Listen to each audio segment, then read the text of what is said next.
Kash, tell us about how our government is being infiltrated.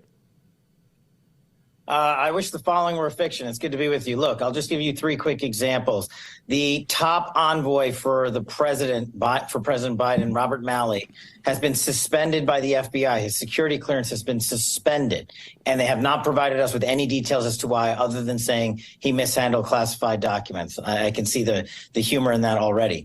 So the guy that's supposed to keep us out of war is on the sidelines on a leave of absence. He himself installed one of his former employees, Ariana Tatabai, an Iranian American, as the chief of staff for the Secretary of Defense for Special Operations. That is a massive position.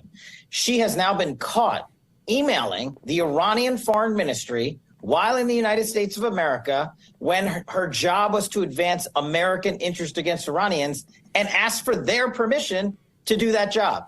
We reported this to the Department of Defense. She still has a top secret security clearance along with code word access and is still employed there. And lastly, you have Mahar Battar, the #1 intelligence operator at the White House. He's the head of intelligence programs, formerly Adam Schiff's bagman, liar of Russiagate, is now a Palestinian pro-national, and we've got the photo for it, and he's in charge of what intelligence collection is prioritized. He is standing in a photo in front of a wall that says end apartheid in Israel. So how did these people ever get security clearances? I mean, and how many of them have security clearances? Actually, can you just repeat that and go through that? Let's start there. Yeah.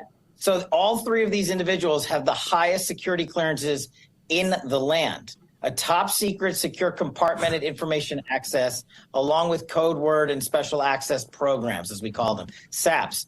Mahar, specifically at the intelligence office in the National Security Council, possesses the highest security clearance there is. And the lady is chief of staff for Special Operations DOD, is not far behind her. And Robert Malley would have had access to our most sensitive Iranian programs and collections as this presidential envoy for Iran. And somehow 2 or 3 of them still have their security clearances. 2 of 3 of them are still employed. And people keep asking me, how did we miss the war by Hamas? This is how you miss it, when you're not looking for it and you have an Iranian infiltration. Are you suggesting that these people in the American government knew that Hamas was building up military presence and that our own government hid the intel so Jews could get killed? I think it's a little more detailed than that.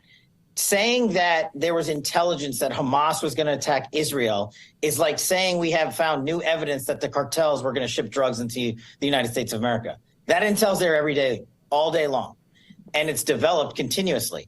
But when you have leadership like these individuals, like Joe Biden, who tell the intelligence community, our priority is climate change. Our priority is the setting sun. The existential threat to the world, as John Kirby said on the lawn of the White House just 2 weeks ago for President Biden, is climate change. When you do that, you just move over the beams of collection and the people doing the work, and they're forced off mission. And this is what happens.